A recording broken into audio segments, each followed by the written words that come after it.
when you went in to have that meeting to talk about the sperm donor, let me first start, did you ever consider a family member, or is that even something you can do?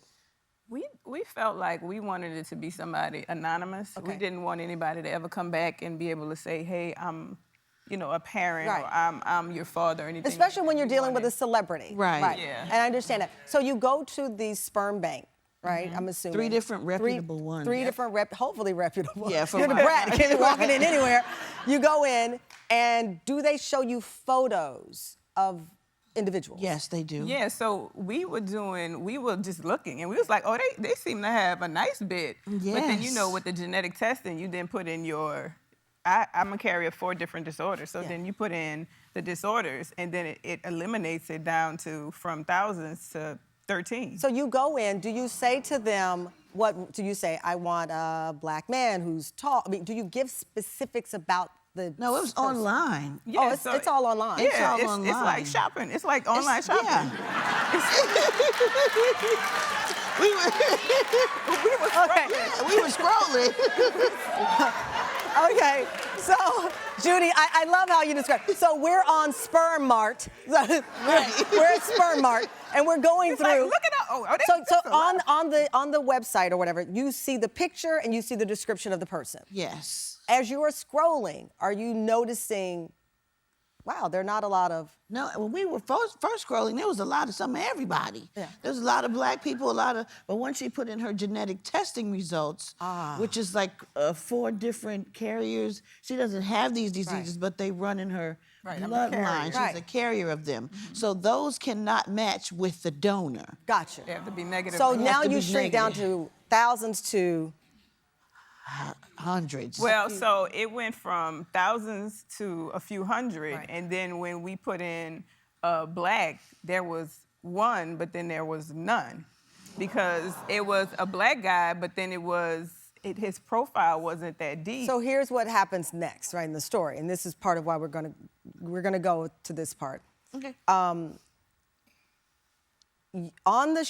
your show, you have a reaction to the photo or the image of this one black donor. Let me play the clip from the show. Let's play.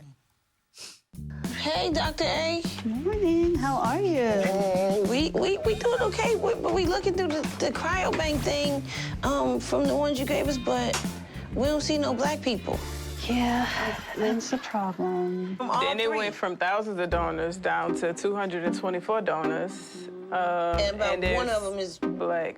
Right, so this is an important issue, unfortunately. There are just not enough black donors, black sperm donors, black egg donors. So, unfortunately, the pool is limited for a So lot our of baby black daddy, patients. our baby daddy can't be black. Well, the thing is, not yeah, if he only... looked like Jiminy Cricket. The thing the is, 1 or not 2 black only- people I saw, that thing ain't finna be looking like my child.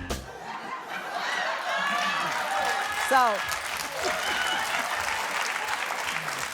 some people in our audience are laughing, some kind of don't know how to take it.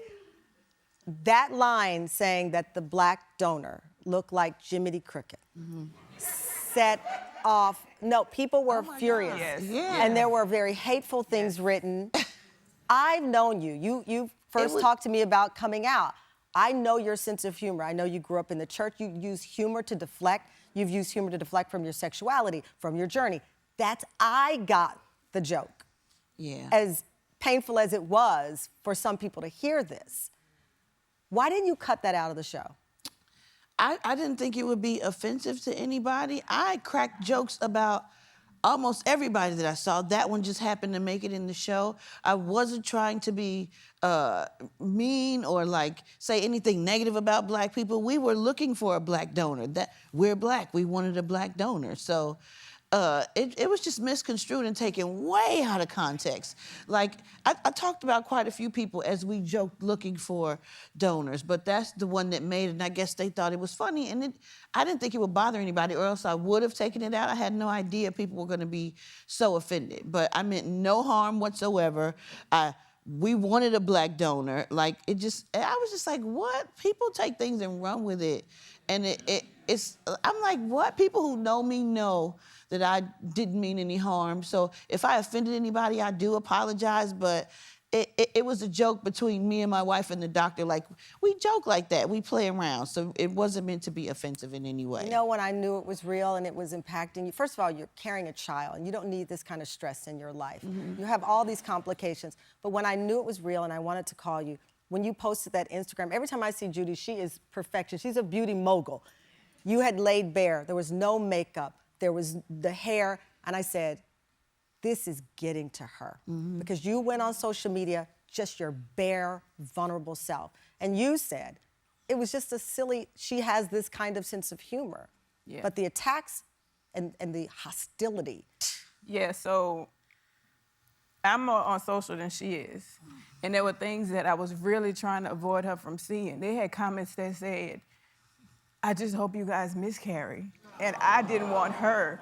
I think I was more affected because I know she, you know, she's a, you know, it don't matter, I don't care. But it was a lot of stuff that and then I'm in Bentonville. I have a meeting at Walmart. I'm in the Walmart meeting trying to delete all these different comments because we shared a post, and I know if they're coming on my page, they're coming on her page. So I'm trying to delete a lot of stuff so she can't see it on my page and she can't see it on her page because it was extreme hate. And I feel like I'm kind of used to some of it, you know, from being on social media, but when it comes to our child, something that we worked really, really hard for, I was in the hospital, like something we worked really, really hard for, I felt like, oh my God, if nothing else at this time, I feel like this should be at least an educational moment so our people aren't as ignorant, so other different women don't have that situation.